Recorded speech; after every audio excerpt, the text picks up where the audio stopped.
Metaphorically, the house we live in is burning down because metaphysically, a new world is being birthed through our perspective, through our awareness, and through our noticing. And I've noticed that right now, what we all feel the need for is strong, optimistic support and real comfort in the truth. Not the truth that scares, that invites fear, but the truth that says there is a forward from here. There is more to come. We've not seen yet what is possible. And what I know to be true is if we imagine what's possible with optimism, with strength, with knowing what quantum physics is, what metaphysics is, what actual truth is, what magic is, what casting spells truly means, what alignment actually means. We're at an age, a time, a cosmological shift. We're in a narrative shift. We're in a reboot. We're in a time when everything gets to be rewritten. And it will either be written for you, us, them, whoever isn't consciously aware, or you will be consciously aware. You will be noticing where in your life you're not playing the lead role of I'm in charge, of I discern what's true or not, of I listen to what is in me that makes me feel this instead of this. Instead of this. This is everything. It's not a word. There is no one experience that leads you there. It's an experience that you have as you look at all the parts and pieces of yourself and of this world without judgment. Because the truth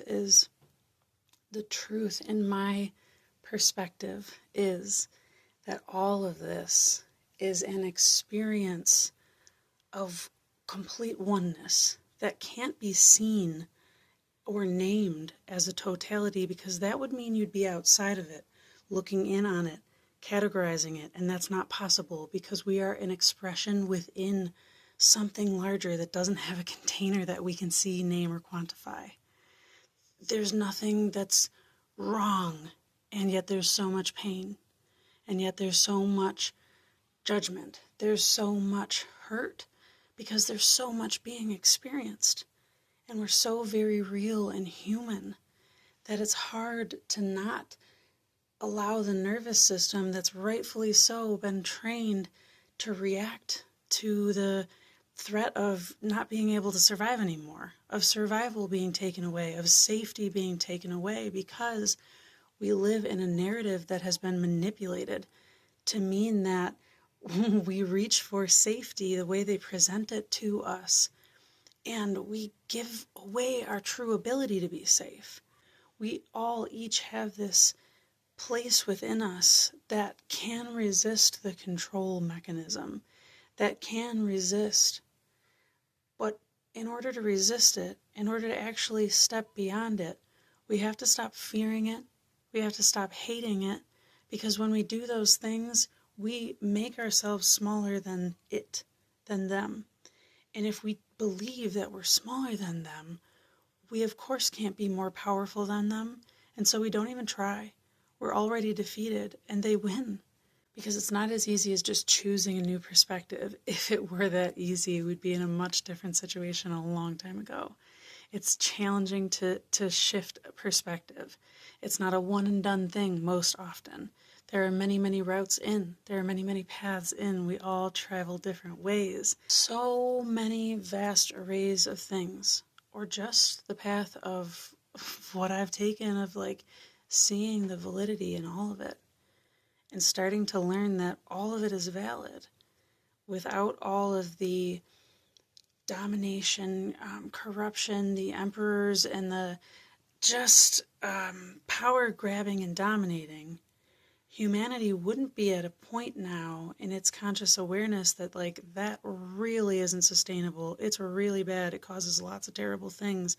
And now we're finally willing to speak up Did it have to get that bad? Who's to blame for all of that? Who's at fault? We could have all of those conversations, but all of those conversations ultimately don't get us anywhere. Like, let's know history, okay? I'm not saying ignore what happened in the past. Definitely not. We need to know the true history of what has been happening to us and what we've been perpetrating upon ourselves and each other at the behest of puppeteers rather, excuse me, that are way beyond the ones that you think, okay? And this isn't a fear thing. It's a reality check, because in truth, I am a meat puppet in essence of the one all consciousness, right? I'm an animation of this beyond consciousness, this divine intelligence that weaves consciousness through certain beings and not to others, that weaves, a life path and intention, or a seed planted of something, a trajectory like this that begins a fractal in one and another fractal in another that does this, and they butt heads and they want to go separate ways. That's not wrong or bad. That's just creation. Have you ever painted with both hands? It's not always congruent. It's not always the most beautiful picture. Divine intelligence, which is the stuff beyond planets, the stuff beyond galaxies and parallel universes and God and the devil and love and hate and all these concepts, is all of that. All of it. But also, it's not experience. It just is.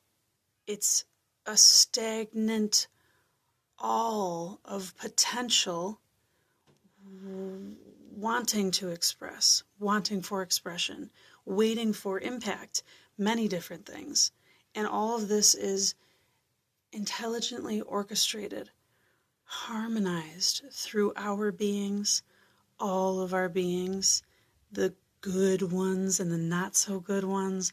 And I air quotes, and please don't believe that I don't take human suffering seriously, okay? Because I really, really, really do. I've suffered a lot. I'm a human.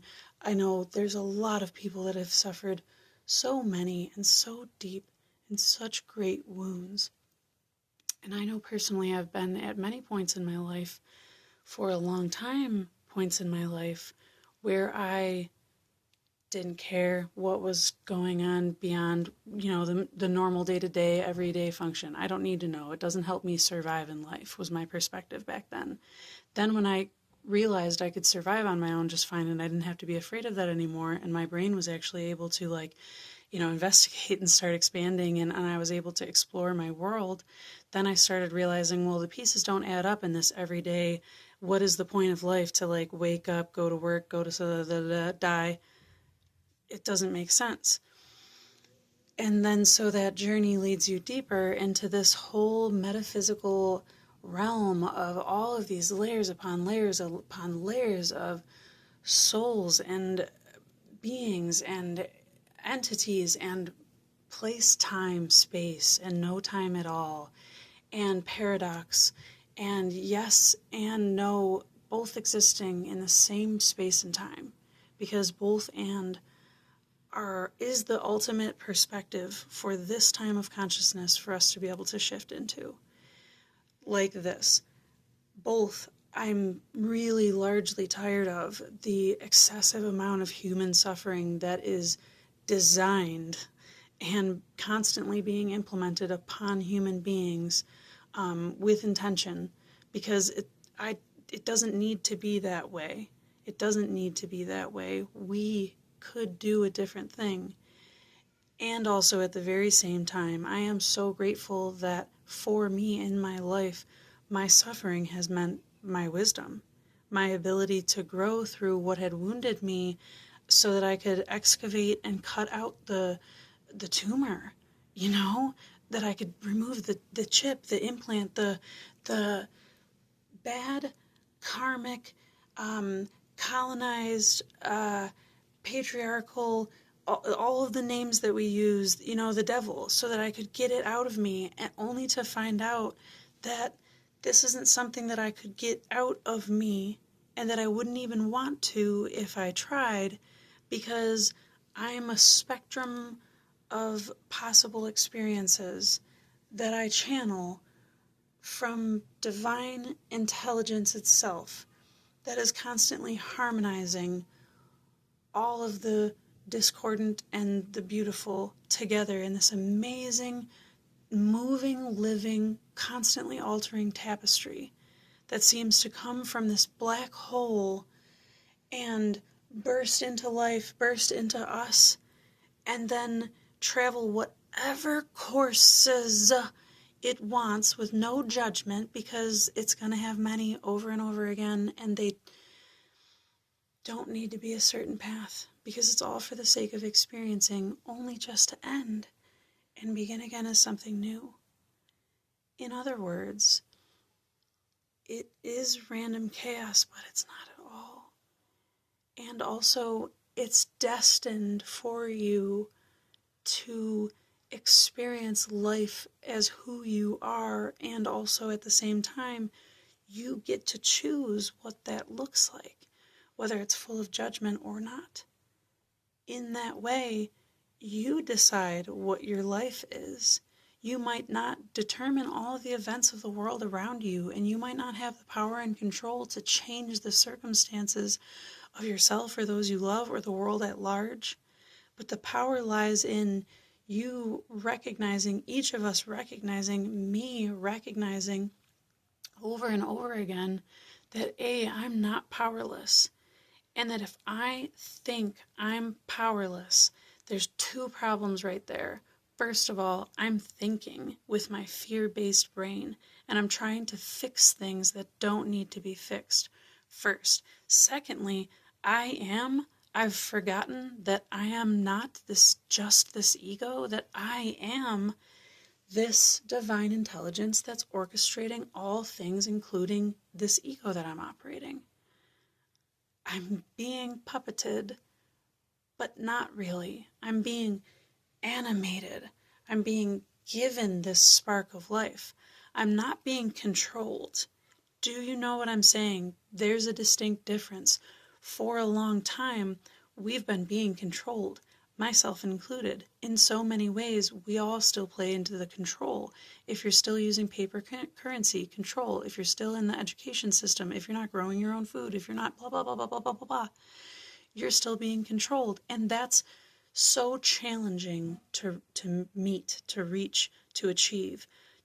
And I think that anyone that sees this video and is watching this far has a shared or similar dream as I do, to have that piece of land that you can steward, but also in community, because hard work is hard work, and I am more than willing and able, but I also know what my limits and my inabilities are, and that's why for years and years and years the system's game has been to separate us, to keep us apart, to make sure that we can't reach for humility, that we can't reach for honesty, that we can't reach for integrity, and instead we're too busy pointing fingers, assigning blame, making sure that we look clean and we look good. And that's why scandals are so sensational and all of this stuff, because there's been so much repression of all of these unpolished versions of ourselves, of all of these less than desirable, because they aren't complicit, they don't keep quiet, they don't ignore the truth,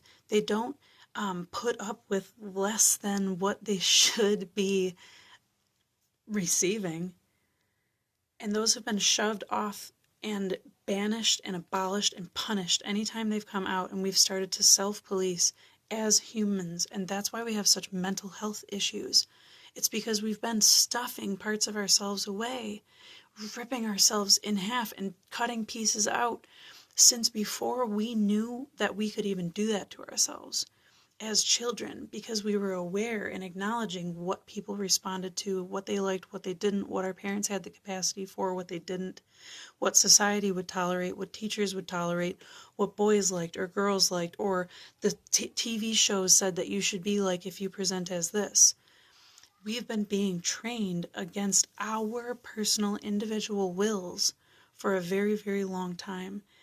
And this isn't about being mad at that, about that, or pointing fingers or getting to the point of who do we pitchfork and rally against? That's an aside, okay? I'm not a pitchfork and rally person. This comes down to, and I'm going to break here, it comes down to V for Vendetta, where the point of it all for me is that V knows there's a need for these people who are powerful and their egos have not been checked and they will not be receiving some divine intervention that enlightens them to want to become a better human being. I'm the divine intervention, says V. 5, chaos. It's the upheaval. It's the challenge. 5, it's the change. So V comes in and wipes the slate clean. And without Evie, though, without the love, without the comprehension to say, wait a minute, if you are wanting to overthrow tyranny, but you become a tyrant, doesn't that mean tyranny just takes over for tyranny and it's the same game with a new face? Is that really what we want? And she speaks the truth. She speaks the logic. And he had spoken it before earlier in the movie. If you're really looking for the guilty, you need only look in the mirror.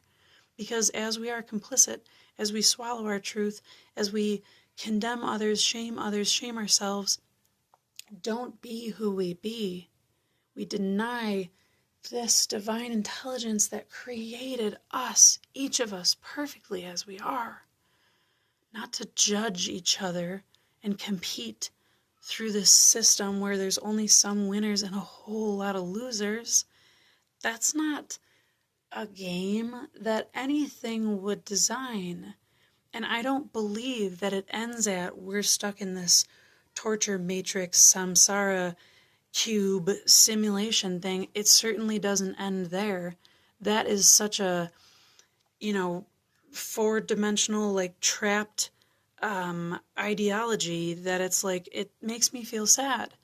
And that compassion is what fuels my voice oftentimes. The compassion for myself, for all the versions of me that needed someone that was speaking sense to the world when there wasn't any, that needed a grown-up or needed an adult to say, there are children suffering in ways that, like, really isn't necessary, especially when they're in the freest country in the world with all of these modernizations and all of this, like, platform for capitalism and all of this stuff. Well, why are we, like, not considering human beings and what they actually need? That's an aside, but it's not. Before I went on the V for Vendetta rant, I was saying something else, and I don't remember what it is now. And that's okay. I'm going to let it go if it comes back into this perspective. And I'm pretty sure that that's what it was about. It was about needing the marriage of the two things. Where, like, yes, the old world is collapsing. V. We need to, like, cut out the dead wood. We need to, like, cut out the cancer. We need to uproot all of the stuff. We need to, like, get rid of the bacteria-filled sewage, okay, right? And then we need to not keep excavating, though, and not keep meleeing, and not keep destroying. At some point, there has to be something created. But before then, there has to be a vision. There has to be a vision of what is supposed to be built next, so that we don't mindlessly just get to work and mindlessly recreate a different looking version of the same thing that we're trying to replace. That would be ridiculous, right? Wow. I tried to get dates out of my head as I'm in a lucid channel, and that's not going to happen. But all I know is February 20th is a date that changes the game. Both Saturn and Neptune are in Aries at 0 degrees on that date. And to me, that is like the two powerhouse structure, both of the underworld, of the unconscious, subconscious, and of this physical reality matrix dimension that we're in. Moving into the 0 degree point of Aries, that's the world point.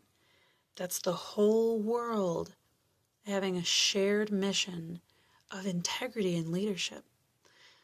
Neptune and Saturn, like, this is the trident and the scythe.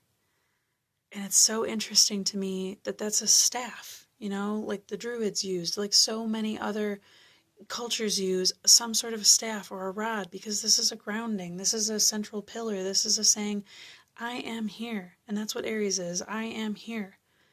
I am here and I stake my claim, not for the ego, for the truth, for the potential of what could be, for the vision of what does good leadership look like.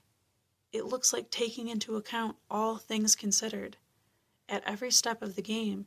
It looks like being willing to acknowledge that you might not be going about things the right way. It's legitimate checks and balances, not good old boy buddies that are going to yes man you.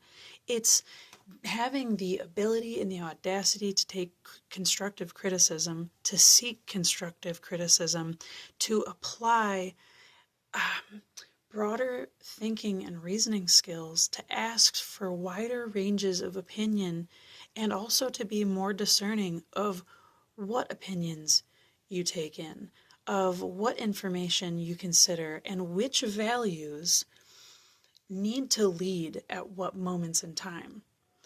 All of that requires a flexible, adaptable, not rigid viewpoint. And again, I reference V for Vendetta.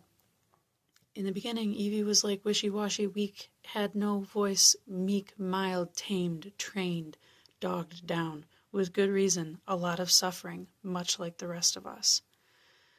And V had suffered so much that he broke. He broke, and in a quote of the movie, he says, what they did to me was monstrous. And she said, and so they created a monster, which was true.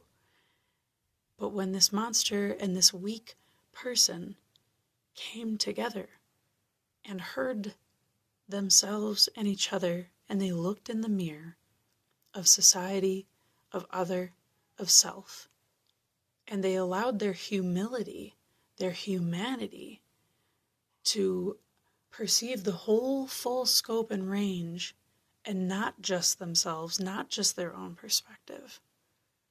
They both changed for the better. They changed each other. They alchemized. The rebus, if you know, you know. The union, the marriage, the ascension, you know? And so the old world was destroyed. And the movie ends with unity, with we don't know what comes next, but we know that the way forward is through truth and through no exceptions to corruption, none, and through shared humanity.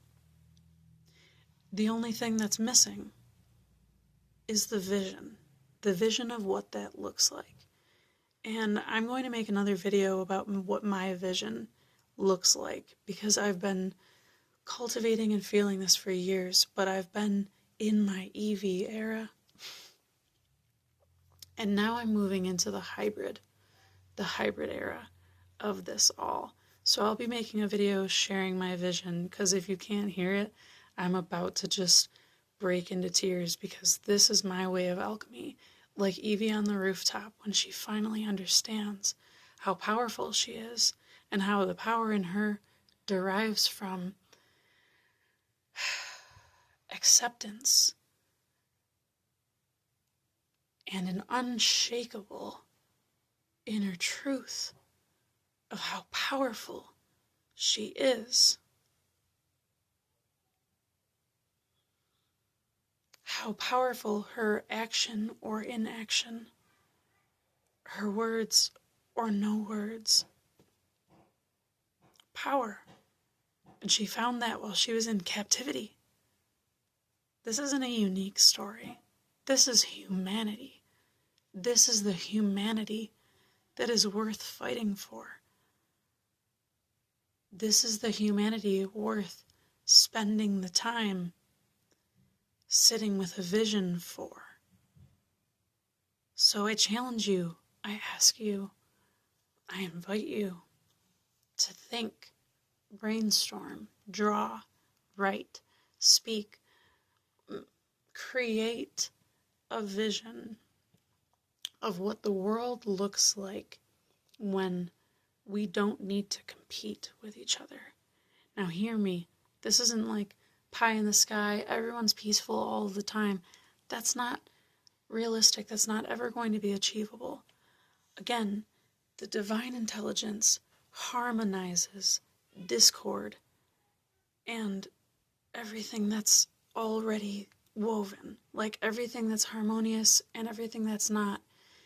It finds the ways to not reject any of it, to bring it into the fold. That doesn't mean to alchemize every single ounce of darkness or light, because that's ridiculous. Darkness is beautiful. So much is created from the darkness. My children, myself, created from the darkness. All of it. There's nothing that needs to be changed. And if we become capable of accepting those things, of harmonizing those things within our systems, not casting them out, not trying to squash them, then they cease to be these powerful monsters that override us. They cease to be these powerful monsters that become stronger than us. And they cease to be this source of fear that the puppeteers can puppet over us and play a game with us on. If we stop being afraid of humanity, we can coexist as humanity. This is my hope. This is my knowing. This is my vision. So if you have not yet subscribed, hit subscribe, like this video, make sure you get the notifications so that you can know when my next video is coming out, because this is something that I'm going to let ruminate as long as it needs to, and then I'm going to map it out and I'm going to share it, because we need all eyes, all hearts, all hands, all presence, really. We need all presence on deck to hone in on what we want, instead of focusing on what's already dying, what's already going away. What's the blueprint? What are we making? What are we creating? What are the seeds we're planting right now? It matters. So I really hope this conversation touched you, and that it incited something in you, or tapped into something in you. And I'd love to hear in the comments, if that happened, what it was for you. What was it that leapt out to you in this video? What would make you want to share it with someone else? What would make you want to invite someone else to envision a new world with you? So, I feel like the channel here is complete. Thank you so much for watching. I look forward to seeing you in the next ones, or looking to your comments. I love you all so much, and I really do believe that this is the way forward. So, I will see you in the next time.